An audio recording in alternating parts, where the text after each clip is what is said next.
Friends, welcome to the Immanuel 10 at 10. I'm recording this video a few days early on a gorgeous blue sky day.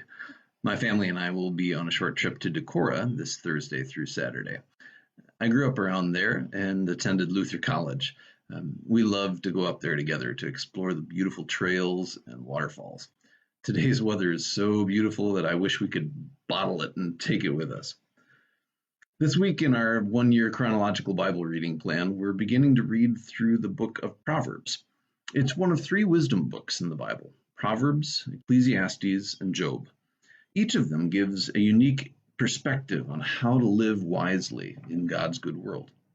Proverbs comes from the perspective of a brilliant young teacher who has great advice on all sorts of areas of life: work, relationships, spirituality, integrity, money, and family. Ecclesiastes comes across as a sharp, middle-aged critic, and Job sounds like a weathered old man who's been through a lot in his life. We usually think of Proverbs as a collection of short, pithy sayings about who is wise and who is foolish. Proverbs does contain many of those famous sayings, mostly in chapters 10 to 30.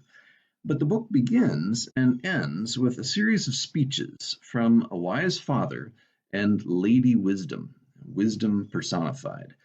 In Hebrew, the word wisdom doesn't just refer to intellectual head knowledge, but also artistic skill. You show that you are wise by how you put your wisdom to work by creating a beautiful life. Wisdom is an attribute of God, so learning to live well means growing to love and respect God and living within the boundaries He places around us. The rest of the book contains hundreds of sayings that touch on all areas of life, like those who walk with the wise grow wise, but a companion of fools suffers harm. And pride goes before destruction, and a haughty spirit before a fall. Several chapters of Proverbs are attributed to Solomon, like the way of the fools seems right to them, but the wise listen to advice.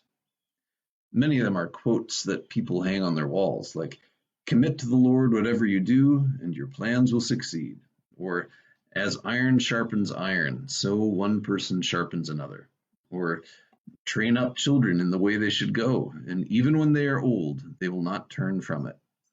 One of our banners at church has that proverb on it. Some have been made into songs, like the name of the Lord is a strong tower. The righteous run into it, and they are saved. I can't hear that proverb without hearing that song going through my head. Others bring a smile when you hear them. Gray hair is a crown of splendor. It is attained by a righteous life. Some proverbs are wistful.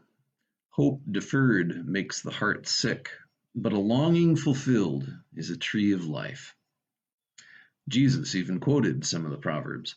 If your enemies are thirsty, give them water to drink.